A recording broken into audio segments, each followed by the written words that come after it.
dystopian fiction has been moved to current affairs. Hello, and welcome to another episode of Dystopian Fiction Has Been Moved to Current Affairs. You are joined by your co hosts, Marsha and Claire. And this week we are doing our 24th episode on the Society of the Snow. Claire, do you want to give us a quick recap of the plot? I certainly can.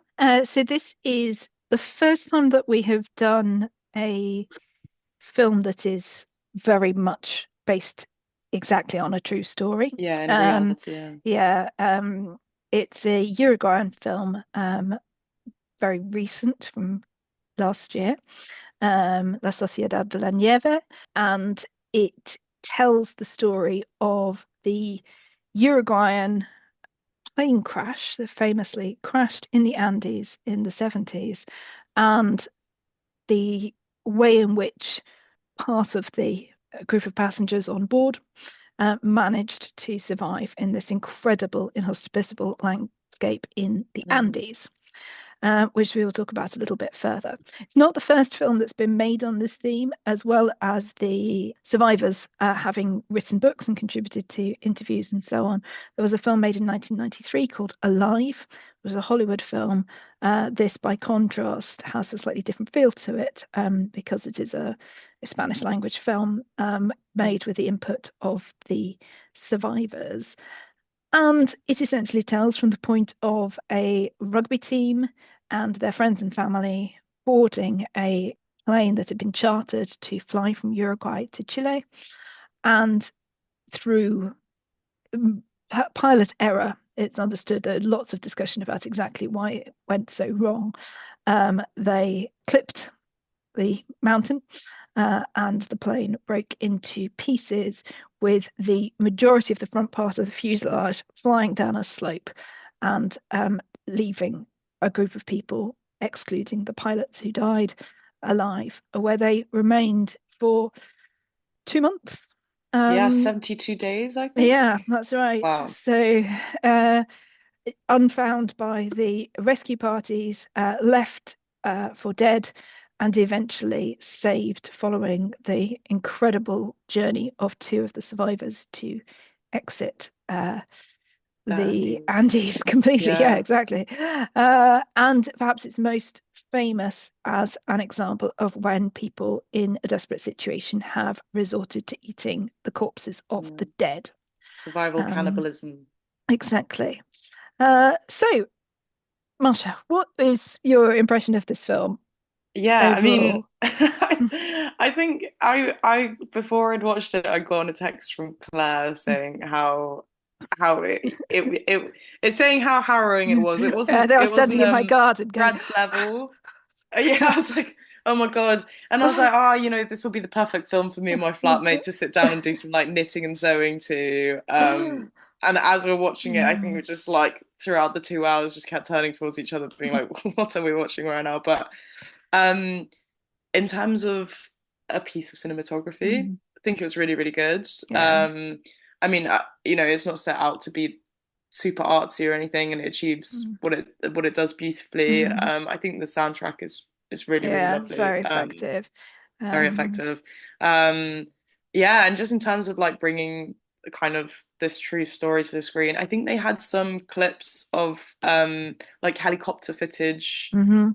that was taken when rescuing the survivors in real life back in the 70s, and they also put it into the film and then like recreated it in on set as well, kind of Mm. like matching up the footage. So Yes, at the very end, if you watch through the credits, they put all the sort of scenes from the film next to original like photographs that those are images, based yeah. on. Yeah, so So yeah, very it true to seems life. Mm. very true to life, yeah. But yeah, it was pretty harrowing. Mm. I maybe it might have been a bit long because the plot. I mean, as sort of Claire put the plot together, Mhm. yeah, it's not much that goes on, but No, I I mean, think there's it, lots of times where they're sitting yeah, in a plane fuselage, starving to death. I mean, that's yeah, quite a lot of that's the 90% of the time. film. Yeah. I thought that what was nice though about that was you got that sense of the sort of Like length of waiting time, the and waiting, yeah, and when you had, Nando's absolute keenness to walk out of the mountains, and the way in which he kept being held back by his friends saying, no, you must wait for this or wait for that. And you got that strong impression. But it also meant that it felt less, perhaps a little bit less sensational than the, although the Hollywood film Alive isn't, it isn't ridiculously kind of like action packed or anything like that. It also feels very kind of true to life. They try to perhaps inject a little bit more tension, a little bit more action, things like that. Whereas, Yeah, yeah, it's probably this is, quite Hollywood, to be fair. yeah, absolutely. Yeah. Whereas this took its time over it, and it, even the tensions and things like that, they don't show a lot of kind of like fighting and arguing or, things like huge moments of jeopardy or whatever. It's all almost horrific because it happens so kind of like slowly and Yeah. like hopelessly, as it were. Yeah, I mean, you can definitely sort of feel through the screen like the way that, like, I don't know, the way that they're feeling and the like levels of, Mm, I think it's like described through narration. mm, Numa is the character, sort of the narrator, mm, for most of Society of the Snow, and the way he describes like that feeling of hunger that you get, and mm. it feels like you're almost sick. I don't know. Yeah, yeah. I can picture it. I can picture it. Probably not to the same extent that they actually No, experienced it but in I real think they're life, but trying to convey that, aren't they? And I convey, guess yeah, that's the exactly way in what which it is. that first person narrative kind of works, is in doing that without trying to translate it into dialogue. Yes, they do have dialogue where they're like imagining all the things they would like to eat now and so on. But it gives just an extra dimension to that sense of suffering as well. And it really starts the sort of horror of it all. And I suppose the most sensational moment is the air crash at the start. Um, Yes. so I was saying that I always rank film air crashes in comparison with Castaway and Tom Hanks plunging into the ocean to be marooned on his desert island. That one sort of seared on my memory. But this one I thought also was very, very powerful without being ridiculously sensational, much more kind of just like moments within it, that how it might have been like to experience that. And also you were talking about soundtracks, you noticed the use of silence, which I thought Yes. was really powerful. Just that idea of like being completely kind of knocked out and then waking up to the sort of terrible sounds of it all. Yeah. um Yeah, exactly. Yeah, I mean, I think it was the just the way that the plane, like half of it, I think just came off the end. I think they lose the mhm, tail end of the plane, and mhm. that's where the like all the radio is and everything. Part of the film is like going searching for that other half of the plane.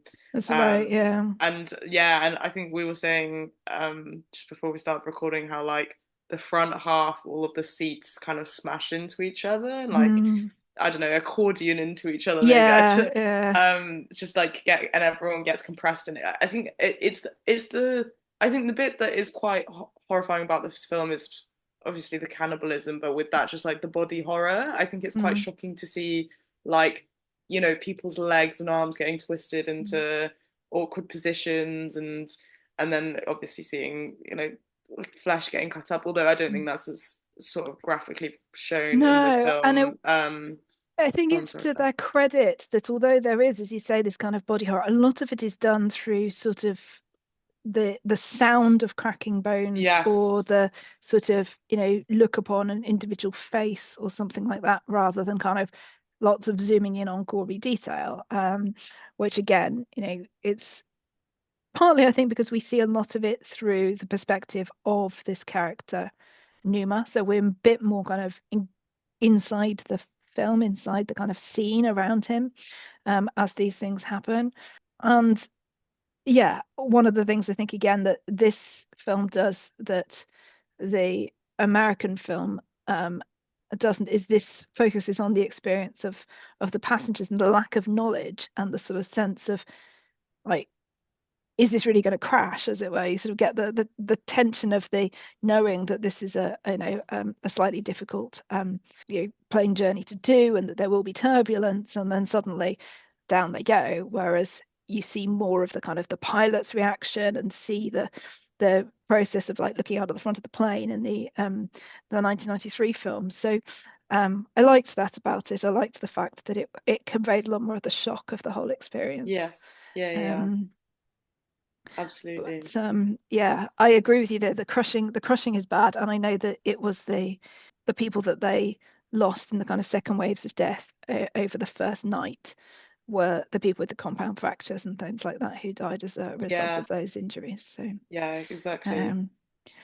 what did you think about the depiction of like the students sort of coming into their own? Because I think that that's something else that really stayed with me, especially the medical students. Yes, These are the people who medical are students. I was basically going to bring this up. like you, not. Yes, much better than I am. I don't think I would be at all qualified to, tell people to raise their limbs and Mm, taking care of them and mm, nursing them. But yeah, my general advice to anyone who is worried about their health, go see a doctor. Whilst I am a biomed student, that is the general advice to tell everyone. If you're worried about it, go see a doctor. But yes. obviously, yeah, I mean, it was really great to see, and I can imagine because I think there's a bit of since it's based on this like Uruguayan rugby team. Mm, There's that whole entire kind of like a bit of the hierarchy. They have the mhm, captain, and I guess like the medical student kind of comes into his own and taking mm, initiative in that sort of mm, situation. I don't know. It's inspiring because I don't think the amount of panic that sort of one like mm, a situation like that would cause. mm, I don't know. It's very impressive. And again, just like going back to the thought this like all happened in real life, and the mm, reason that they that even though it was just I think 16 of the original mm, 45 passengers mm, survived.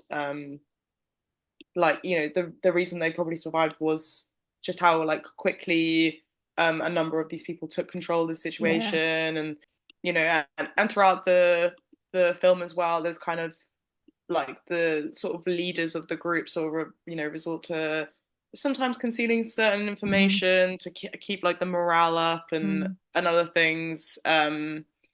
But yeah, and Yeah. there's we also should talk about the role that one of the characters is very religious, I Mhm, think, Catholic, and that's also kind of mm. something that runs through Yeah. the movie quite a lot. But yeah, I mean, going back to the medical student, like, what did you think of that? Well, Um, I thought that there was a really impressive kind of thing about the sort of that sense of the vocation and using the sort of yeah, limited skills you had, but whilst also seeing flashes of that like complete fear and yes, a sense of hopelessness. And I guess if anybody who is practicing medicine in a context where there is comparatively little they can do, and they pretty much are just losing patient after patient, because really nobody who is injured survives. They all die at some yeah. point, except for perhaps Nando, who has, I think, a head injury at the beginning and then recovers from it. I But think there's one basically, guy who has a leg injury as well, but he also right, somehow recovers from it. But yeah, no, it doesn't recover. I think he makes the 72 days. mm, Um, but yeah, no, yeah, I mean, just even I think with Nuba's character who is the narrator that ends up dying kind of mm. halfway through, just like seeing,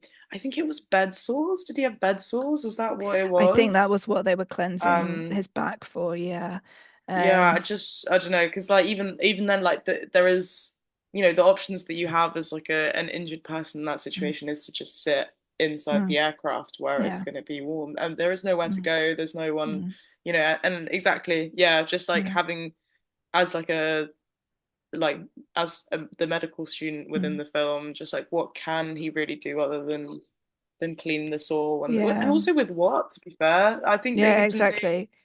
yeah Sort of, and there are definitely bits which, again, they're not made a big thing out of, but like there's the one young man who finds a way of melting the snow and storing it in bottles for drinking water.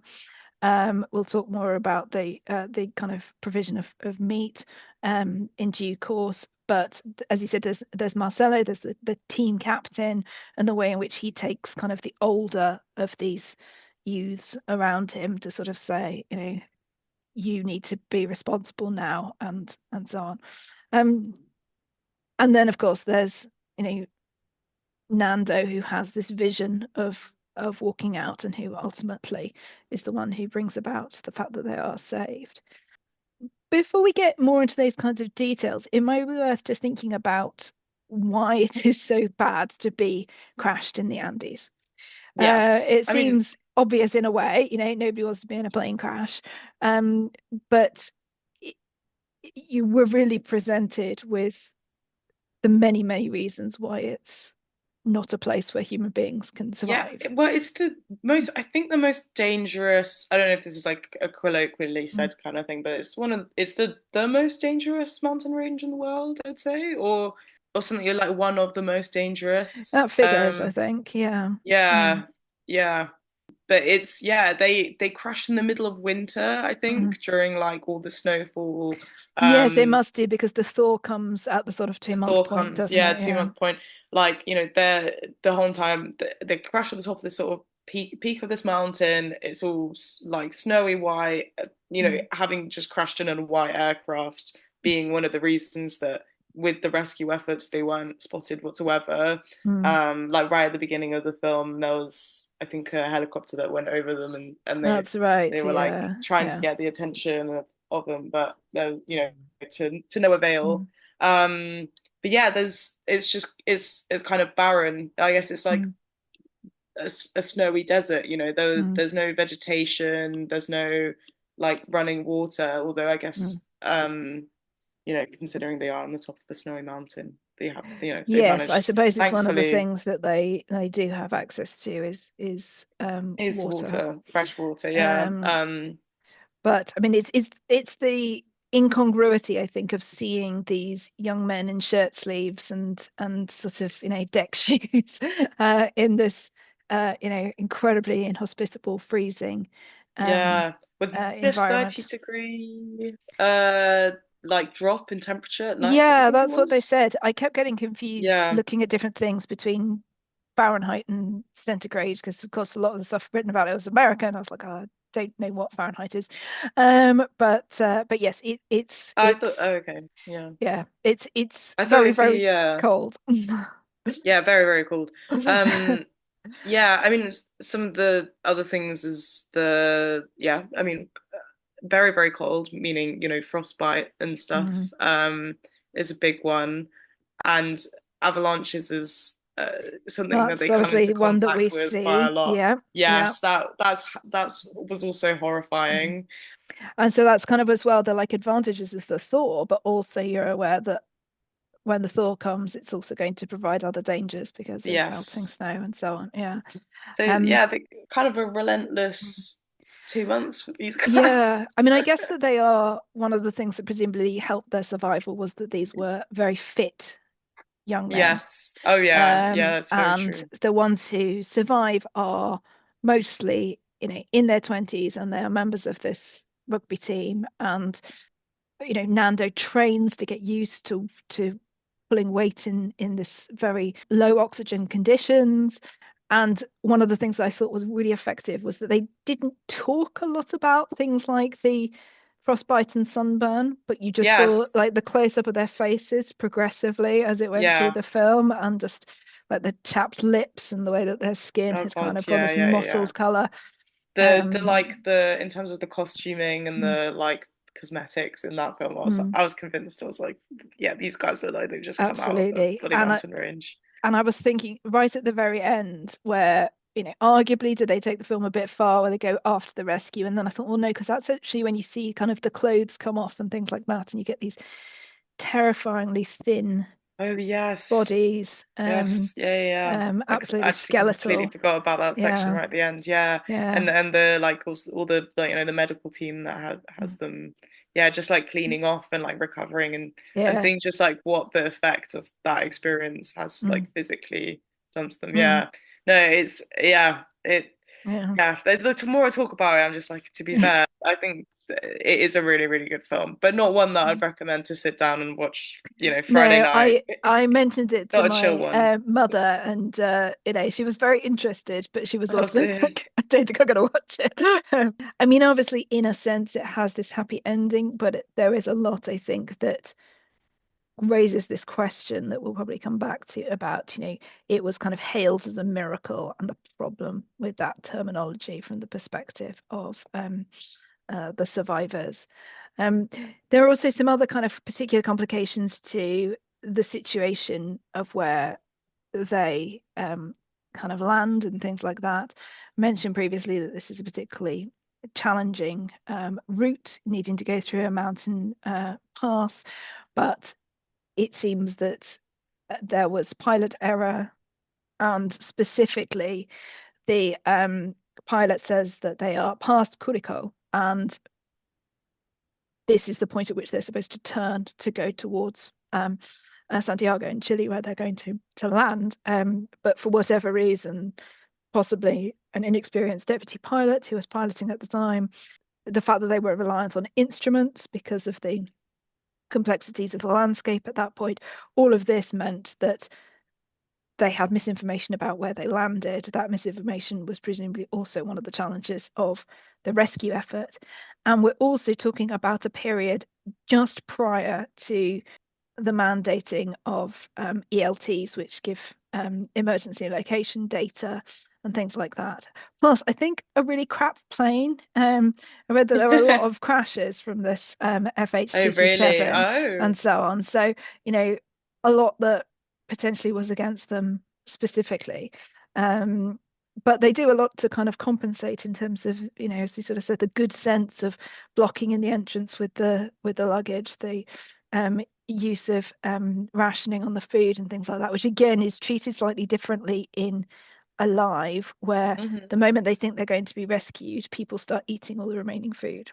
So there Oh isn't dear. that same Like sort of, sense of yeah, teamwork and diligence. forethought. Yeah, But yeah, as I said, yeah. I'm not sure whether that's because that's more jeopardy for kind of a Hollywood film, or whether that's just taking a different angle on the events that happened. I don't know. Yes, because yeah, so the specifically Society on the Snow is based on Pablo Vierchi's book Mm, in 2009 of the same name. mm. So that's where Society of the Snow is taken, their kind Yeah. of plot line from. But yeah, it's interesting to know like that, how our lives interpreted it. Yeah, Mm, interpreted it.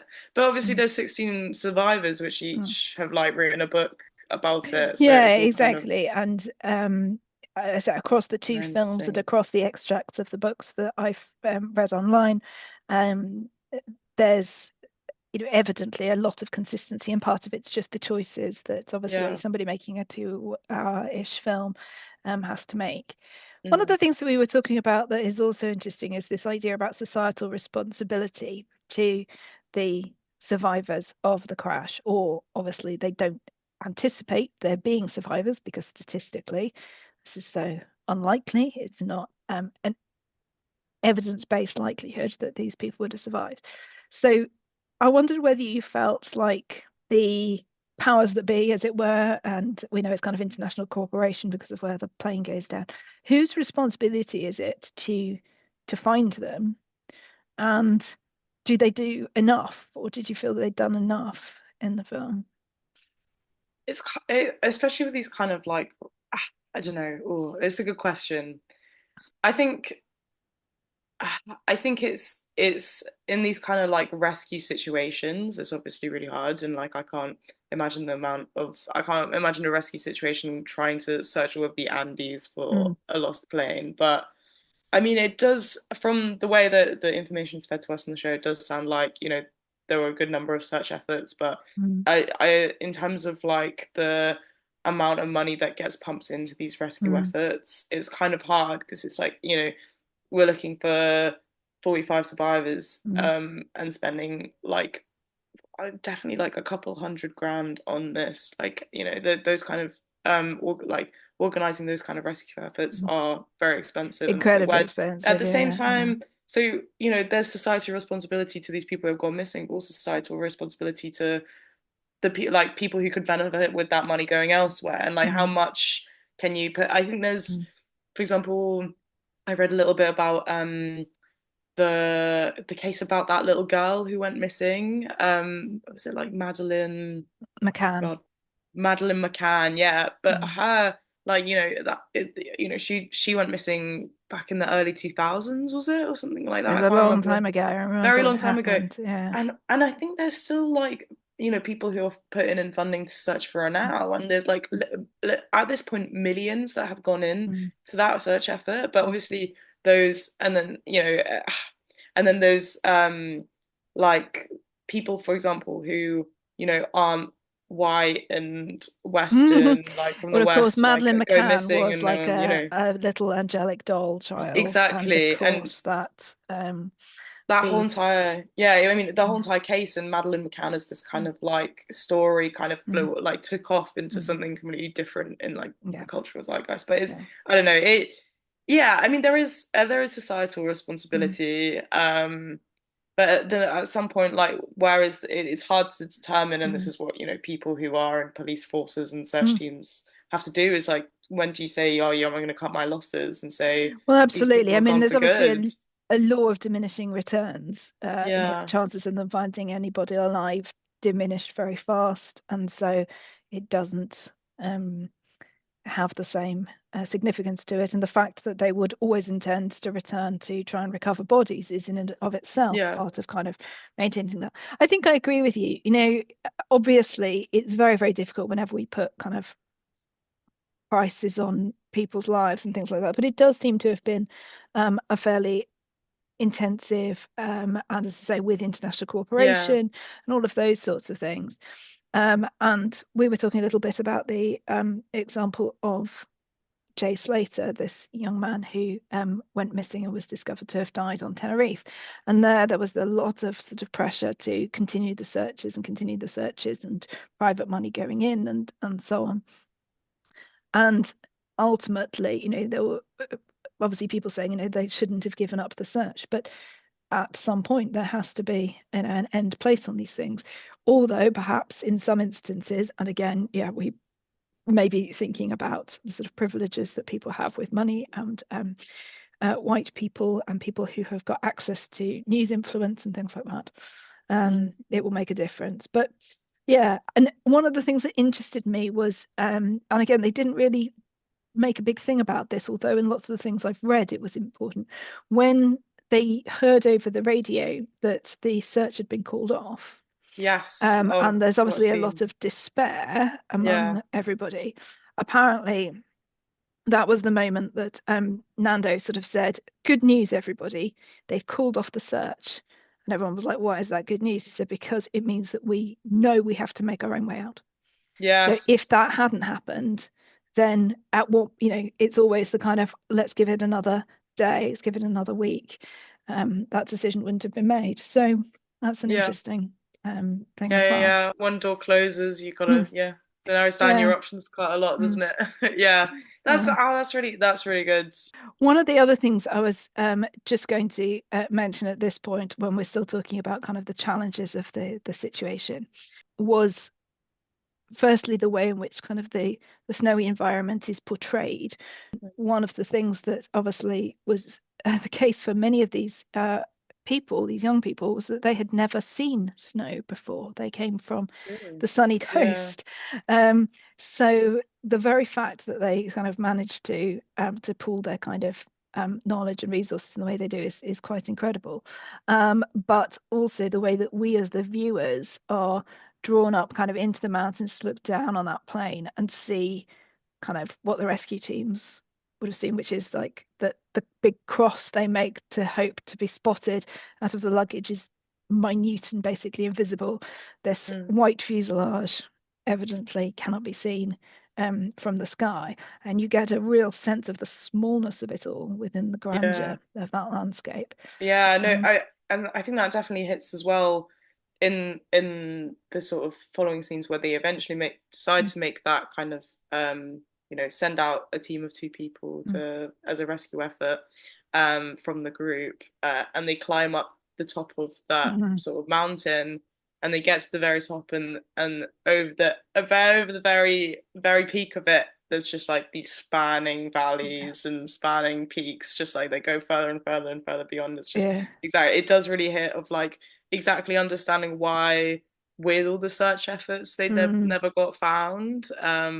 But just yeah, I mean, again, if I was in that situation, not a rugby lad, Mm. I don't think I would have made it, to be honest. I think I would have seen that and gone back to the plane. I would have been like, I think I'm it's, okay. yeah, it's not only the physical thing, but it is that psychological thing. I think when, given that they thought, they'd sort of talked themselves into believing that the green valleys of Chile were just across that peak, and they Yeah, got up there and it was just snow it's and snow just and snow snow. and snow. And Yeah, even the sort of place that they aim for is basically just slightly less snowy mountain. yeah, It's, yeah, and Nando's response is not, where's the Green Valley, but isn't this beautiful? And even when yeah, like Roberto says to him, you're just asking me to come and die with you. And Nando is still like, no, I'm asking you to walk with me. And it's like, that resilience of spirit, especially given that he has lost his mother and his sister in the crash, is quite yes, yeah, yeah, extraordinary, I think. So and there is something I think about this kind of like this friendship between men. Yes, there is the teamwork thing. There is kind of the way that Marcelo draws them together as the team captain, but also the way in which they do kind of look out for each other and so on. That makes me think that this is an appropriate kind of film for us to discuss in terms of dystopia because of the idea that they try to form a new society based on yeah, such different circumstances. Obviously, we've got all of these things about challenges and some incredible kind of acts of human resilience. One of the things that you've mentioned a lot in previous things where we've looked at sort of horrific circumstances is lack of suicide.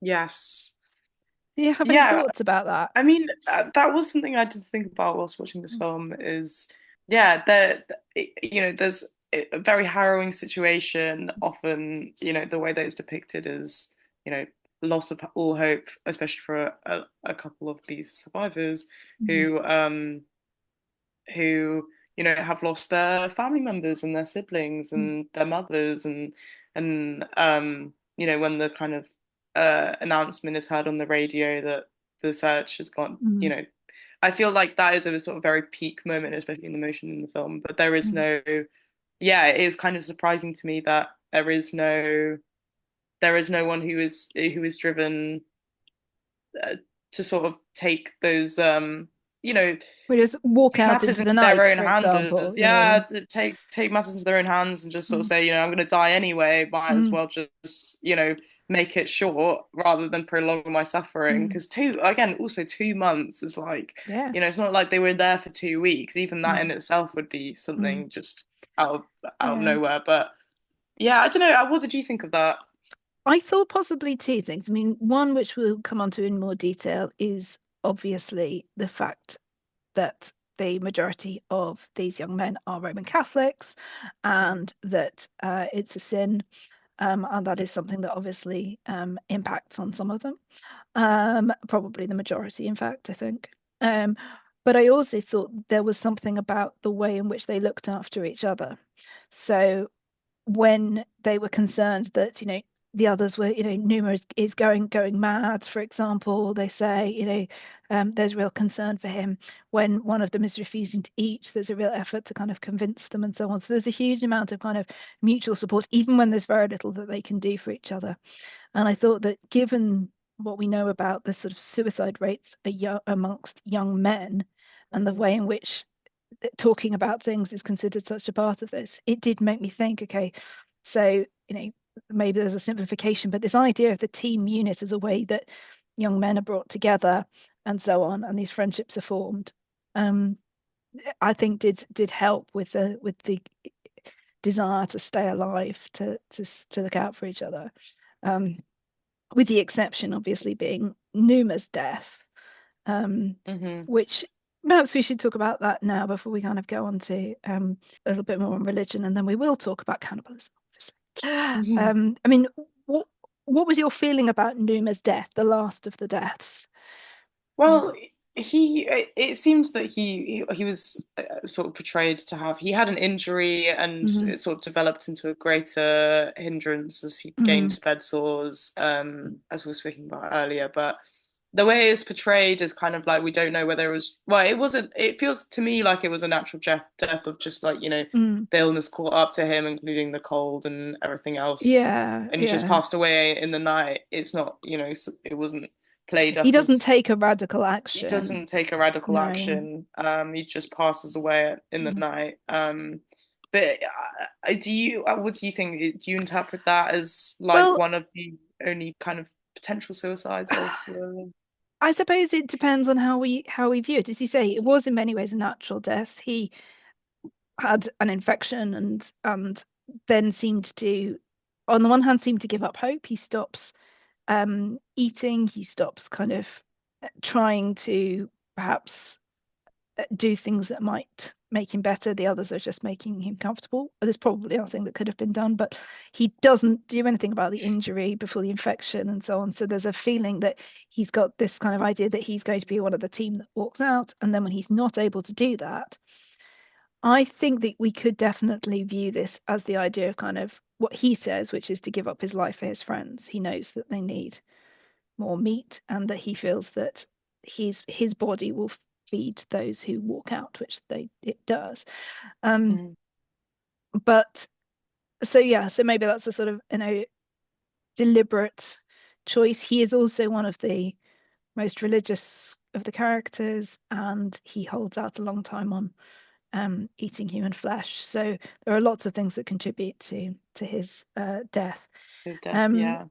but obviously, from our perspective, since he's been narrating the whole thing, it's a bit of a shock. Yeah, it's He a does bit of a shock continue. that he He does passes continue to away, narrate it once he's yeah. dead, which is In his death, yeah. yeah. But Interesting choice. yeah, yeah. So I think that there's something there about this idea that kind of like taking that one example of kind of human sacrifice, as it were, and Yeah, treating it well, like yeah, that. maybe also him sort of continuing to narrate the story Mm, past his death might be kind of going back to that like Catholic belief of like, mm, we like live on in this mm. sort of like afterlife sort Exactly. of thing. And there's Our also souls kind of continue to go on, but yeah, it picks up on that thing that they say right at the end, which is like, it wasn't that, some people survived and some people died. He's like, no, we all died. It's just that some of us went home again. Um, really kind of like challenging that kind of miracle idea. Um, so I think that was interesting as well. Possibly a good point to talk a bit about faith and religion, because mass is one of the things that we see a lot of these young men attending at the beginning of the film, um, and passing notes to each other, but nonetheless, they're yeah. all there. And it was only on my second watch that I realized that the text that is being read at the start of that um, clip of the service is describing Jesus 40 days in the wilderness and then leading that into the Eucharistic prayer. So actually, although this isn't a film that talks very conspicuously about kind of the Roman Catholic faith, it hints at it, it alludes to it there from the start, that idea of kind of, well, basically this being the wilderness period and this Mhm. idea of, the Eucharist, the giving up of one's life, or Jesus giving up his life, and providing food, and particularly the mention of man does not live by bread alone is there in the film as well. So again, that idea about eating and what we need for sustenance is right there from the start. Um, but this film is much less conspicuous about its reference to religion than the Hollywood film, which maybe is a bit surprising. I don't know. I just wondered whether, where it did reference it, you felt that faith was something that was keeping people going or being lost by, how that, whether that seemed to be playing a part in how they coped. I definitely think for like some of the characters it played a huge part. I mean it is, and it kind of runs, it's part of the kind of like ethical discussions they have Mm, about, which we'll talk more in detail mm, later, about the whole kind of cannibalism aspect. But what are they to do, yeah, in a survival situation? Is it to mm, follow what their faith tells them is correct, or to do yeah. what And indeed, realistically what want. does their faith tell them about this? Yeah, It's not, yeah. it's not explicitly in the catechism. No, But no, they it do worry isn't. about, what will happen to our immortal souls. Yeah, absolutely. So it's there. One of the bits that I think we see is this idea of kind of like, what is the power of prayer? And people sort of saying, no, God has put us here for a reason, which I suppose picks up the kind of idea of the sort of time in the wilderness and so on. Um, and then the sort of diminishing power of returns in terms of prayer as they realize that praying for rescue is not helping. As I said, in the 1993 film, there's a great deal more both depiction of prayer and discussion of prayer, which is in contrast with the fact that I think the longest bit on kind of like belief in God is Arturo's little speech about God before a little bit of time before he dies. I wondered what we were supposed to make of that. I put the quotation in the Yeah, notes. do you wanna? I'm gonna need a little. Yeah, it's Oh, here we go. Yes. yeah. So for the benefit of people who don't remember, Arturo says, only he says it in Spanish, which I'm not going to attempt. This is my heaven. I believe in another God. I believe in the God that Roberto keeps inside his head when he comes to heal each of my wounds, in the God that Nando keeps in his legs and lets him continue walking no matter what. I believe in Daniel's hands when he cuts the meat, and Fito when he gives it to us without saying which of our friends it belonged to. That way we can eat it without having to remember their faces. That's the God I believe in. And he draws a That is some specific beautiful contrast. writing. Yeah, Yeah. yeah. He draws, Um, yeah, going to saying well, no, it's just contrast. saying that he's talking with Numa, and Numa is like, the sort of he's the altar boy, and Arturo is now the philosopher or Yes. whatever. Yeah. Yeah, yeah, yeah. Um, Yeah, yeah, yeah. but I That's just wondered yeah. why that got so much attention in a way that perhaps other aspects of the sort of religious beliefs of the individuals didn't. What do you mean? Sorry, Well, this like what? idea of kind of like a almost like a god of this moment in the snow that Arturo kind of his conversion to this idea of he says something like there's your God, Roman Catholic I God have back my home God. who Yeah. tells me what to do there, and then he's like, but out here that's not God anymore. God is now something else in the snow. He thinks that his understanding of God has changed.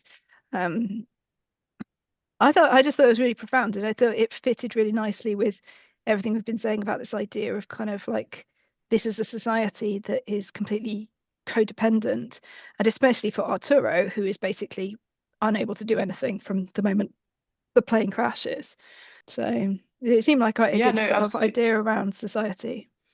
Yeah, Um, absolutely. I mean, I like the. I think I don't know if this is kind of a very surface level like connection, but the sort of him saying that his God is, all these things, and also the sort of snow, and it's affiliated mhm, with the place that he currently is in mhm. the Andes, and on that specific mountain, and then it being the Society of the Snow, almost like they are kind of like the snow being their god, and them being Mm. the worshippers of that, of of the situation that they're in the place that they are in. I don't know, interesting. Yeah, I think it um is. I mean, it probably sort of not to sort of over interrogate it in a way, but mm, there is certainly a kind of theology that kind of fits with that obviously doesn't sort of associate itself so strongly with his idea around what Roman Catholicism says, but this idea of kind of, I guess, the incarnate God, the idea of incarnate god, yeah. God being in the people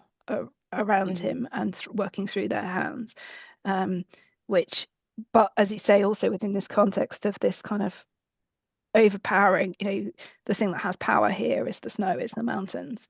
So yeah, I liked that bit. Anyway, it's also worth remembering that there was a lot of criticism of them when they came back because at first they made a decision not to reveal the fact that they had lived off the flesh of the dead.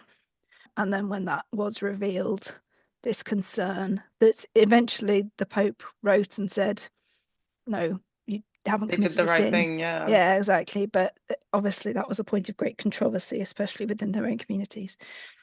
Segue beautifully into anthropophagy, my new favorite word, eating of people. So that's what this story is famous for, right? So, what are your views on eating people, Marsha? Well, from a biological perspective, humans are very nutritious. So, including all of the skeletal muscle, which is like the classic bit that we Mm-hmm. consider meat. So if you're eating, your your steak or your chicken, that's the skeletal muscle that you're usually consuming. But including the lungs, the liver, the brain, the heart, the bone marrow, even the genitalia. It's all edible parts. And for a typical adult man, the the nutritional value is about 126,000 calories.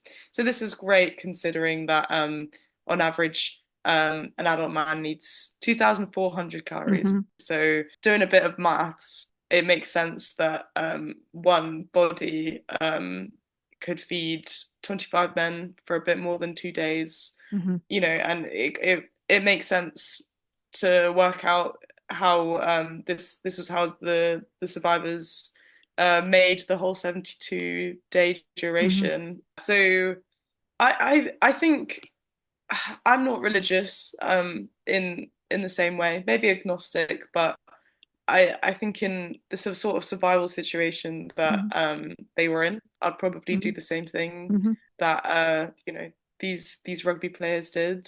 I don't know, what are your thoughts, Claire? Well, What are you I don't what do you think of it? understand why, I suppose, well, no, that's not true. I understand where these taboos come from in this respect, but I think that I can't see when you come down to it logically why there is such an issue with the An eating issue, yeah. of human flesh.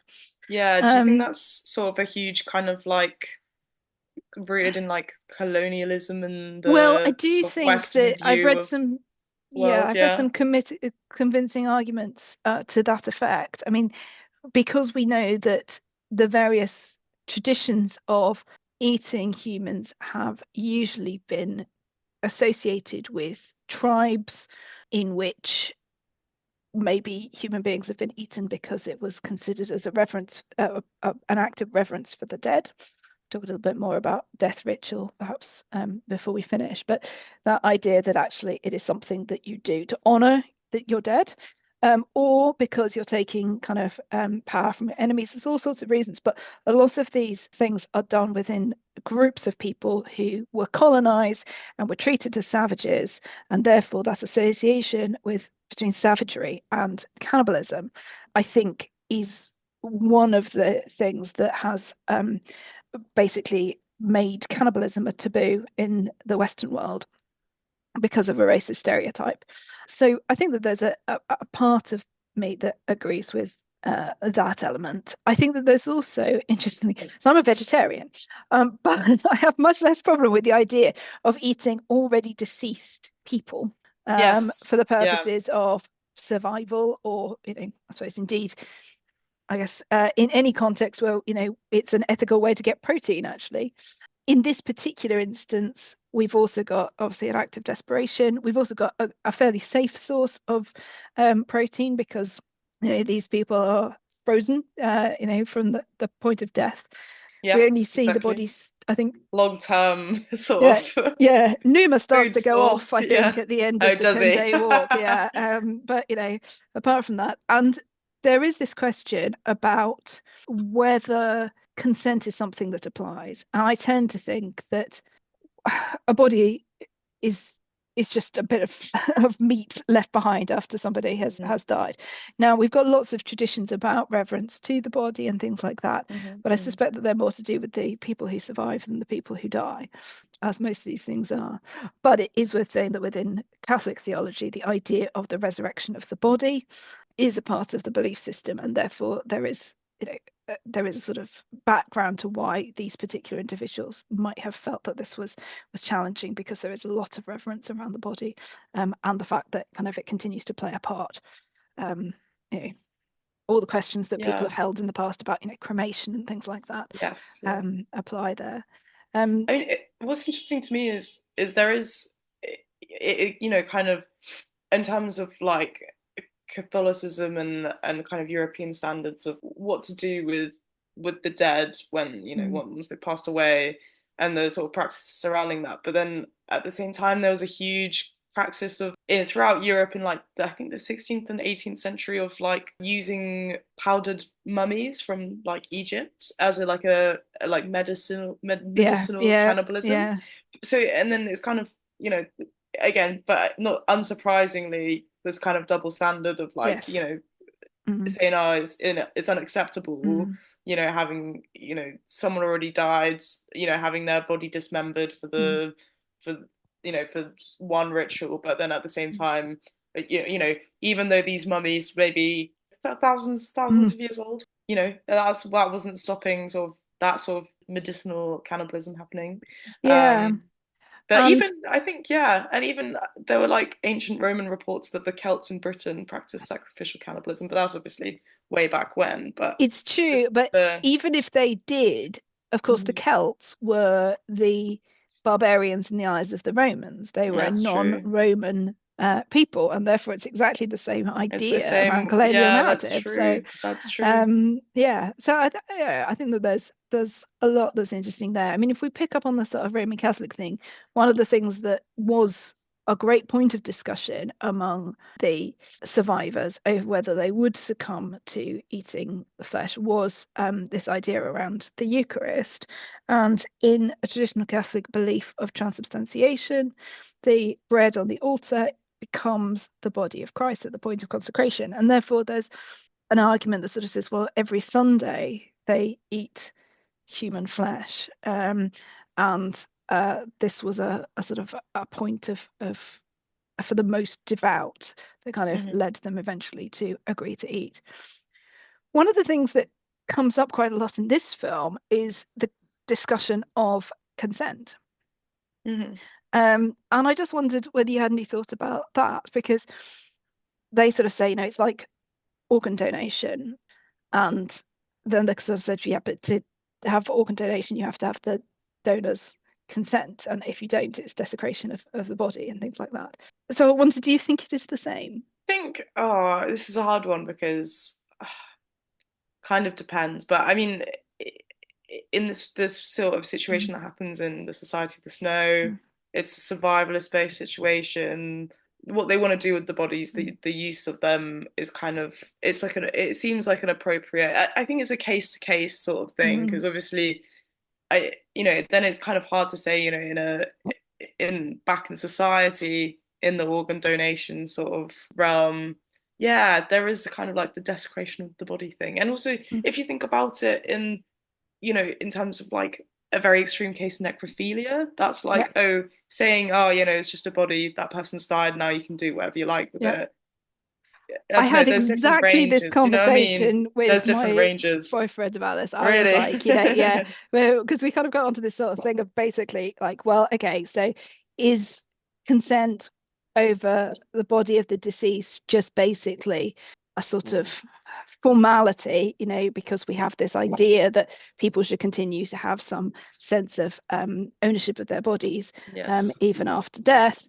And then it got on to like, yeah, this idea of necrophilia and things like that. It was saying, are we saying that there's something But fundamentally yeah, wrong with like that? if Or is it just a kink that we're a bit uncomfortable with? I mean, I don't know. but But yeah. if it's just a lump of meat, I mean, it can't harm the person who's dead. Yeah, I don't know, but I guess it kind of, especially with this like necrophilia storyline, we're not going to get too deep into this, but I think there's also a narrative around it with like the ownership. I was having a discussion with someone about like consent, especially with women and sort of participations in like sexual relationships and stuff, and I think someone was saying like even in there's so many cases where in like morticians are usually women because like often enough in funeral homes and stuff or whatever, that there'll be like these kind of cases of like necrophiliacs, and it's horrifying to think, but like Mm, just I don't know, I even in death, like your body is like mm, a can't is still susceptible to having these things done Mm. to it. I don't know.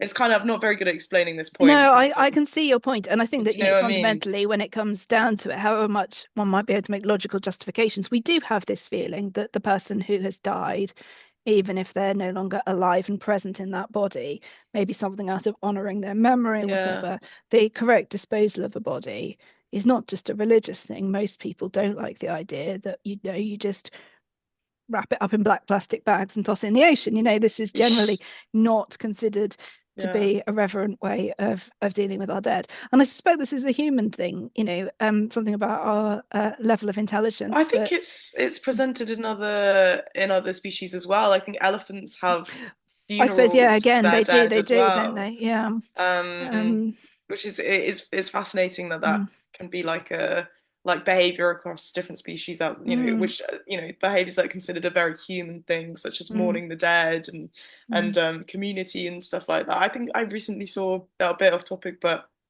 a video about rats getting tickled, and rats can express like laughter at like a it's quite a high pitch, so you can't mm, actually hear it with like our like range of hearing as mm, humans. But they like, I don't know, mm, it's fascinating to see and mm. maybe do more research about like where where we think what we think is an exclusively human behavior actually occurs in other species as Mm. well. But I'm pretty sure elephants do You are also do right about elephant like funerals. Yeah, ritualistic, absolutely. yeah, funerals, yeah. And in a way, I suppose, this one of the things that is significant, not only, why is this different from other acts of cannibalism? Well, they don't kill anybody, like literally don't kill anybody, don't even assist in people who wish to die in the circumstances. They have this strong idea around being aware of the fact that the people who have died are people that they know. And I think that's one of the real challenges. It's Right yeah. at the end, before Nando leaves, he gives consent to them eating his sister and his mother, but obviously they have not done that prior to this point because he has not agreed to eating his own Yeah, family. not yeah, yeah, yeah. Um, but this mutual pact of consent does seem to be very interesting. There's also this important question about the fact that one of the things that we just mentioned about, things that they do for one another is this idea around hiding the actuality of the individuals. So it's the Strauch brothers who undertake the kind of cutting of the meat and volunteer The to do flesh, that. yeah. And one of the things I liked about the film was that in the way that we know that this kind of cutting of meat took place out of sight in a kind of, private way that didn't expose everybody to it. So we didn't see much of it until the sort of extreme point at which they have kind of, given up on any sort of sense of dignity and are just pulling bits off Yeah, and skeletons. I think just seeing the like stripped away Mm, bones, like I think there was the point where one of the characters had brought out his camera and mm, was taking pictures, and I think they were trying to like cover, they just like mm. chucked a Yeah, so suitcase cover on it top over. of Yeah. some ribs to cover it Mm, over and be like, oh, we don't want this, in the mm. photographs. But it's yeah, just I mean, Yeah. yeah, it's interesting to see how like especially the extent that they've just stripped the Mm, bodies of all meat, and again kind of like reaffirms the scarcity of the food that they do have. mm. Yeah, I think so. And there's a scene right at the end, just before they're rescued, where they're sort of looking at this kind of pile of rubbish and bones and things like that. And it does, it looks a bit like the elephant's graveyard out of The Yeah. Lion King. Yes. It's very animal-like, really, but it signifies, I guess, the extent of their desperation by Hmm. that point. And they do maintain other aspects of dignity that I think are really important towards their dead. For example, the way in which they collect and keep tokens that will remind the families. So jewelry, letters, significant items of clothing or whatever that are preserved. And we're specifically told that, the one guy at the end who won't get on the plane without the suitcase of all of the things that he has saved to pass on to the relatives shows that there's a different way of, I suppose, respecting the dead in the circumstances. It's quite profound, really. And also the film does a nice bit of memorializing, I thought, in the way that it shows like the name and the age of the person who Yes. died Yeah. for And yeah, each each death. time. Mm. Yeah, yeah, yeah. Yeah. So yeah, so I think that, it it plays with a lot of these interesting ideas and shows us aspects between the kind of like the desperation and the reality and the huge steps that were taken to consider the kind of like rightness of their action, and a really interesting discussion about consent over one's body after death that they are very keen to sort of show.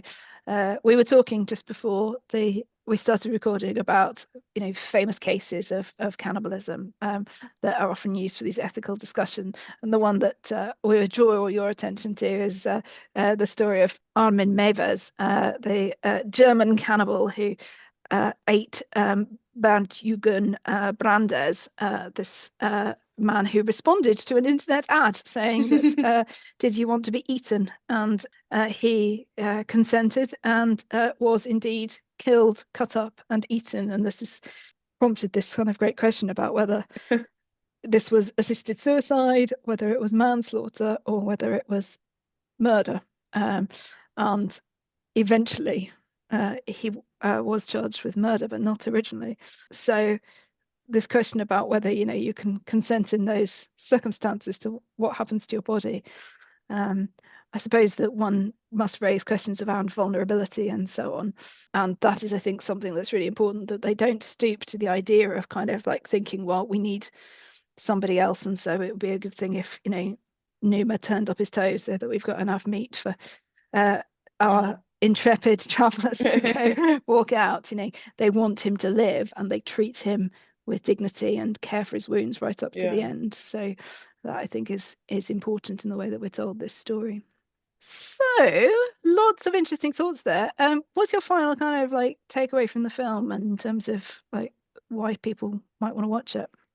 Well, I mean, it's principally about like survival and human resilience, and just kind of, in some ways, despite it being quite a horrific true story, it's almost reassuring to I feel reaffirmed by watching how these men worked together to survive, that there are good people out there who will support each other in in times of crisis, and it's not, necessarily all dog eat dog world out there. Dog kill, what is it? Dog eat dog, Yeah, dog dog eat kill dog, dog, dog eat dog. dog eat Yes, dog, dog eat dog eat dog. dog. Yes, yeah.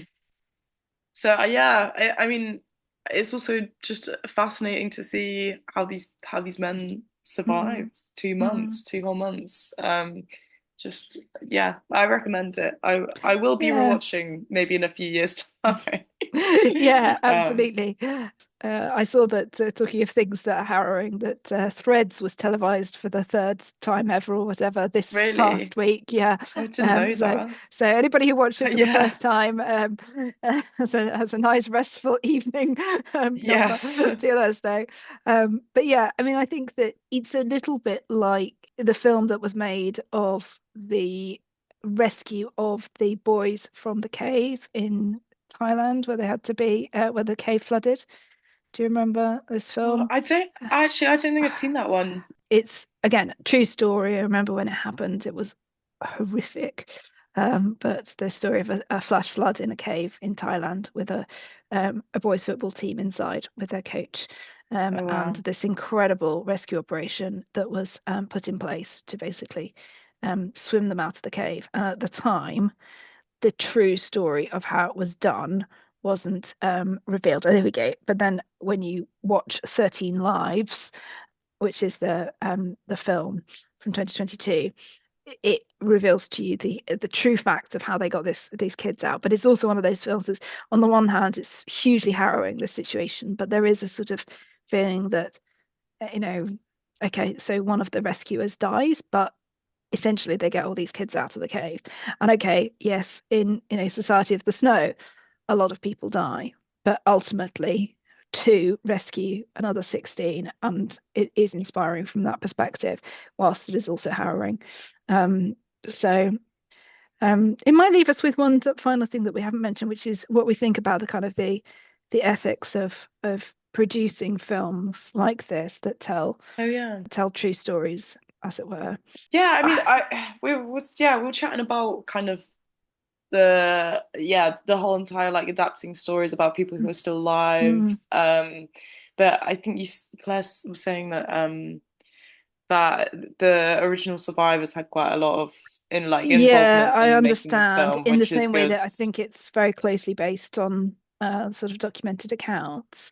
Um, Yeah, which is really good, and I'm glad to hear that it's like very true to life and it's not been sort of sensationalized at this, yeah, crazy I think backstory. that as far as we can tell, there's an authenticity to it. Although I guess that there's always going to be a bias in the way that these things are put across. But yeah, and so I suppose that there's a a right for people to sort of have their stories told and tell their stories and so on. But there's also quite a lot of opportunity for exploitation as well. Yeah, 100%. I mean, I brought up the earlier about Amy Winehouse movie, Mhm. the new biopic. I don't know, have you seen that, I Claire? haven't seen it, but I've I heard haven't. quite a lot I've about heard a lot of bad things yeah, about it. exactly.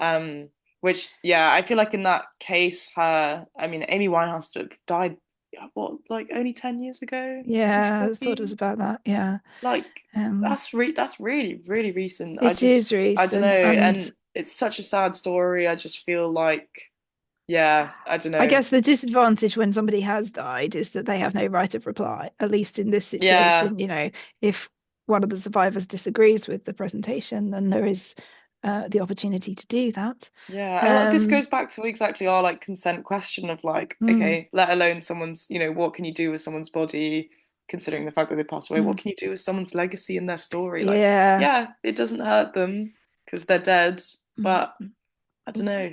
But yes, It's but difficult. we feels wrong to It exploit that, does. doesn't it? I Yeah. think that one of the things that really struck me as my kind of final takeaway from the film was the way in which it really challenged this narrative of the miraculous, sort of saying, not necessarily trying to make some sort of religious point about, well, there's no such thing as miracles. This wasn't God. This was, human beings.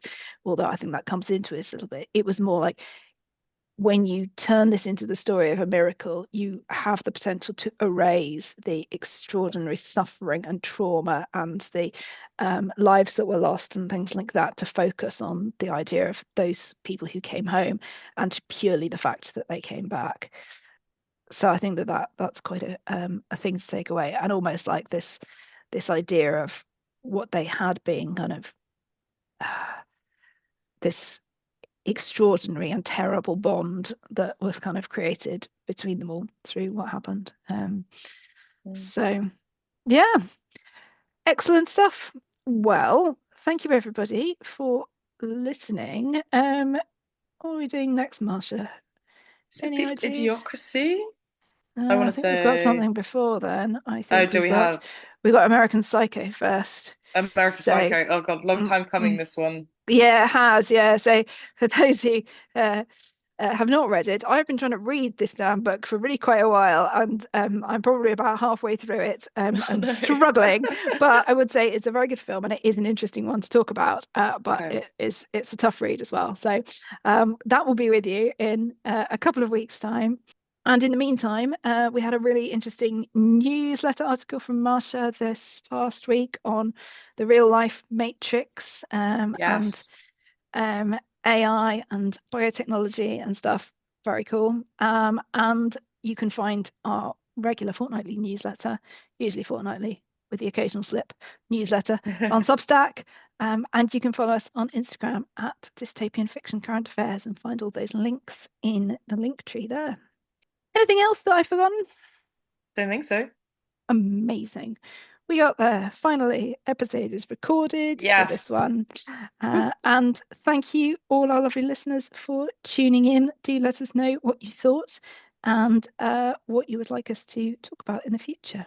Thank you very much.